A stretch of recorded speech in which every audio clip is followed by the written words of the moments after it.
ವಿಧಾನಸಭೆಯ ವಿಪಕ್ಷಗಳ ಉಪನಾಯಕರಾಗಿರ್ತಕ್ಕಂಥ ಅರವಿಂದ್ ಬೆಲ್ಲದವರು ನಮ್ಮ ಜೊತೆ ಇದ್ದಾರೆ. ಸರ್, ಇವತ್ತು ಸದನದಲ್ಲಿ ಪಂಚಮಸಾಲಿಯ ಸದ್ದು ಬಹಳ ಜೋರಾಗಿತ್ತು.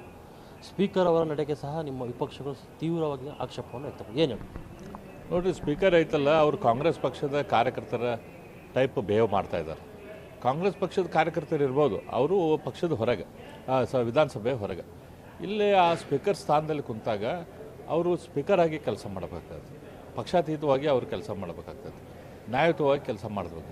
ಆದರೆ ಅಲ್ಲಿ ಕೂತ್ಕೊಂಡವರು ಕಾಂಗ್ರೆಸ್ ಪಕ್ಷದ ಕಾರ್ಯಕರ್ತರಂಗೆ ಒನ್ ಸೈಡೆಡ್ಡು ಸಭೆಯ ನಡಾವಳಿ ಏನದಾವ, ಸಭೆ ನಡ್ಸೋಕೆ ರೂಲ್ಸ್ ಏನದಾವ, ಅವನ್ನೆಲ್ಲನೂ ಗಾಳಿಗೆ ತೂರಿ ಅವ್ರು ಒನ್ ಸೈಡೆಡ್ ನಡೆಸ್ತಾ ಇದ್ದಾರೆ. CM ಅವರು ಹೇಳ್ತಾರೆ ಇದು ಸಂವಿಧಾನ ವಿರೋಧವಾಗಿದೆ, BJP ಅವರೇ ಮಾಡಿದ್ದು ಹಿಂದೆ, ಅವರು ಜಾರ್ಖಂಡ್ರು, ಈಗ ಸುಮ್ಮನೆ ಎತ್ಕಡ್ತಾ ಇದ್ದಾರೆ. ನೋಡ್ರಿ, ಮುಖ್ಯಮಂತ್ರಿಗಳು ಸಿದ್ದರಾಮಯ್ಯನವರು ನಮಗಿಂತ ವಯಸ್ಸಿನಲ್ಲಿ ಭಾಳ ಹಿರಿಯರು, ದೊಡ್ಡವರು. ಅವ್ರ ಬಗ್ಗೆ, ಅವ್ರ ವಯಸ್ಸಿನ ಬಗ್ಗೆ ನಮಗೆ ಗೌರವ ಐತಿ. ಆದರೆ ಅವರು ಈ ವಯಸ್ಸಲ್ಲಿ ಇದರಲ್ಲಿ ಈ ರೀತಿ ಸುಳ್ಳು ಹೇಳೋದವರು ಅವರಿಗೆ ಶೋಭಾ ತರೋದಲ್ಲ. ಅವರು ಮೊದಲಿಂದನೂ ಕೂಡ ಇದ್ದ ವಿಷಯಗಳನ್ನು ತಿರುಚೋದ್ರಲ್ಲಿ ನಿಷ್ಣಾತರವರು. ಇದು ಕೂಡ ಸುಳ್ಳ ವಿಷಯ ತಿರುಚುವಂಥ ಪ್ರಯತ್ನ ಅವ್ರು ಮಾಡೋಕ್ಕೆ ಪ್ರಯತ್ನ ಮಾಡ್ತಿದ್ದಾರೆ. ಯಾಕಂದರೆ ಈಗ ಲಿಂಗಾಯತರ ಮೇಲೆ ಕೊಟ್ಟಂಥ ಲಾಠಿಪೇಟು ಏನೈತಿ ಅದನ್ನು ನಾವು ನಮ್ಮ ಸಮಾಜ ಮರೆಯೋದಿಲ್ಲ.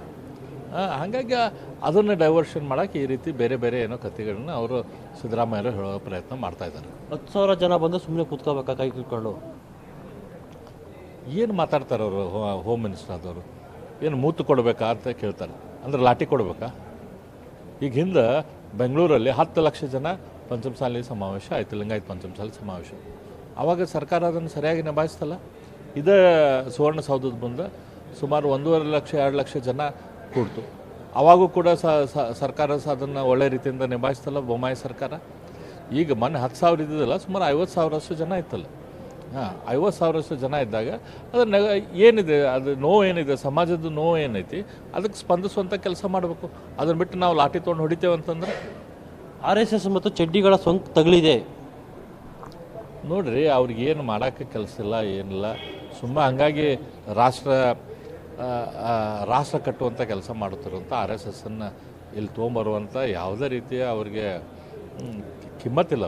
ಅವ್ರ RSSನ ಶಬ್ದನ ಅವ್ರ ಬಾಯಲ್ಲಿ ತೆಗೆದುಕೊಳ್ಬಾರ್ದು. ಆ ಪವಿತ್ರ ಶಬ್ದ ಅವ್ರು ಹಾಳು ಮಾಡಬಾರ್ದು. ಸರ್, ಇನ್ನೊಂದು ಪ್ರಮುಖವಾಗಿ ವಿಜಯಾನಂದ ಕಶ್ಯಪ್ನವರು ಈಗ ಹೇಳಿರ್ತಕ್ಕಂಥದ್ದು, ಸ್ವಾಮೀಜಿಯನ್ನು ಮಾಡಿದ್ದು ನಾವು, ನಮ್ಮ ಸಮುದಾಯದ ಜನ, ಆದರೆ BJPಯ ಸೊಳ್ಳಿನ ಸೋಂಕು ಅವರಿಗೆ ತಗುಲಿರೋದಕ್ಕೆ ಈ ರೀತಿ ಸ್ವಾಮೀಜಿಯವರು ಆಡ್ತಾ ಇದ್ದಾರೆ. ನೋಡಿರಿ, ವಿಜಯಾನಂದ ಕಶ್ಯಪ್ನವ್ರ ಬಗ್ಗೆ ನನಗೆ ಕನಿಕರ ಬರ್ತೈತೆ. ಅವ್ರು ಯಾಕೆ ಈ ಟೈಪ್ ಹಿಂಗೆ ಒಂಥರ ಇಷ್ಟು ಕೆಳಗೆ ಮಟ್ಟಕ್ಕೆ ಹೋಗಿ ಮಾತಾಡ್ತಾರೋ ಗೊತ್ತಿಲ್ಲ. ಅಲ್ಲಿ ಹೋರಾಟಕ್ಕೈತಲ್ಲ, ಕಾಂಗ್ರೆಸ್ ಶಾಸಕರಿದ್ದರು, ಕಿತ್ತೂರಿನ ಶಾಸಕರಿದ್ದರು, ಕಾಂಗ್ರೆಸ್ ಶಾಸಕರು, ರಾಜು ಕಾಗೆ ಇದ್ದರು, ಲಕ್ಷ್ಮೀ ಹೆಬ್ಬಾಳ್ಕರ್ ಮಿನಿಸ್ಟರ್ ಆಗಿ ಅವರಿದ್ದರು, ಲಕ್ಷ್ಮೀ ಹೆಬ್ಬಾಳ್ಕರ್ ಅವ್ರ ಮಗ ಇದ್ದ. ಎಷ್ಟು ಜನ ಕಾಂಗ್ರೆಸ್ ಕಾರ್ಯಕರ್ತರು ಅಲ್ಲಿದ್ದಿದ್ದಿಲ್ಲ, ಬೇಕಾದಷ್ಟು ಜನ ಕಾಂಗ್ರೆಸ್ ಕಾರ್ಯಕರ್ತರು ಅವರ ನಿಂತು ಸಭಾ ಮಾಡಿದ್ರಲ್ಲೇ, ನಮ್ಮ ಜೊತೆ ಅವರೆಲ್ಲ ನಿಂತು ಮಾಡಿದ್ದಾರೆ. ಅಲ್ಲಿ ಕಾಂಗ್ರೆಸ್ಸು BJP ಜನತಾದಳ ಪ್ರಶ್ನೆ ಇಲ್ಲ, ಇದೊಂದು ಸಮಾಜದ ಪ್ರಶ್ನೆ, ಸಮಾಜದ ಹೋರಾಟ ಅದು. CM ಅವ್ರು ಹೇಳ್ದಂಗೆ ಇದ್ರಲ್ಲಿ ಕೊಡೋಕ್ಕೆ ಅವಕಾಶ ಇಲ್ವಾ ಸರ್ ನಿಮ್ಮ ಪ್ರಕಾರ? 100% ಕೊಡೋಕ್ಕೆ ಅವಕಾಶ ಐತೆ. ಅದ್ರ ಪ್ರಕಾರ ನಮ್ಮ ಪಕ್ಷ ಕೊಟ್ಟೈತೆ. ಇದಿಷ್ಟು ಅರವಿಂದ್ ಬೆಲ್ಲದವರ ಮಾತು. ಕ್ಯಾಮರಾಮನ್ ಪ್ರಶಾಂತ್ ಜೊತೆ Raghavendra VN, power TV, Belagavi.